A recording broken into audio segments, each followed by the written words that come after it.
It sounds like you didn't find your path and then everything magically resolves. It sounds like you found your path, you found the expression of yourself, and stuff still came up and comes up, right? But now you have techniques, skills, practices, things that you use to help yourself navigate. Can you talk to us a little bit about those things? What were key turning points, and how did you learn to work with the feelings inside that felt so big? I know that the first big turning point was that transition from being a dancer to a singer. And so I kind of hid my voice, and I would literally just kind of just act like it didn't exist. Whenever I would sing for someone, they would be like, oh no, you just need to keep dancing. And the real reason why I later discovered when I learned about singing was that obviously you need breath to sing, and when you're nervous, you can't breathe. So when people would be like, hey, well, you want to be a singer, sing me something, I would sound like crap because I couldn't breathe, and then they would be like, baby, just dance. Singing is not for you. I guess what happened is it made me become really insecure with my voice. And that's why I left. I went to another country, and I used those 5 years in China to work on my voice. And how that relates to what's happening now is that this journey has really been about me having to reteach myself how to believe in what I saw for myself time and time again. This time I have this vision of this amazing singer that has this voice to share with the world. And I hid it. Why? Because I was afraid of what people would think. So I'm out there thinking about how there's so many people who have that inside of them, and maybe they're never going to make it to a stage. Maybe it's not going to be grandiose, but what they need is what you have, which there was it courage, vision? How would you describe what it was that allowed you to say, I'm going to go to China I'm just going to go. And use this to kind of practice?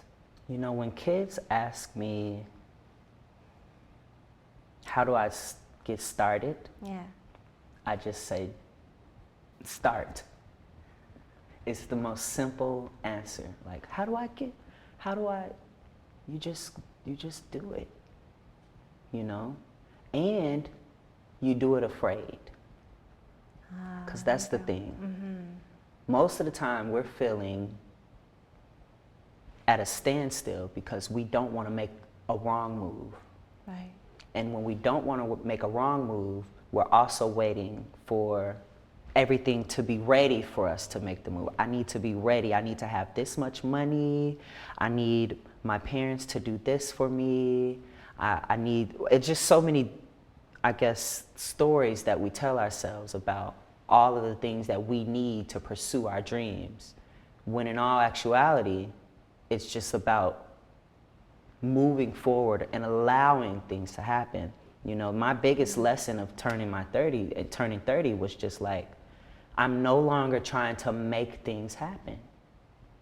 I'm allowing things to happen. Oh, that is so perfect, because that is exactly my experience too. It's not about making, it's about allowing. But you said something before that's really important, which is you said your fear is going to be there no matter what, right? So you learned how to act even though you were afraid. Yeah. So there's a bigger container than just your fear. Yes. And whenever people hear me talk about being free of fear, it's like, well, wait, does that mean that fear does not exist? No, it's not that fear doesn't exist. It's that we no longer allow fear to control our lives.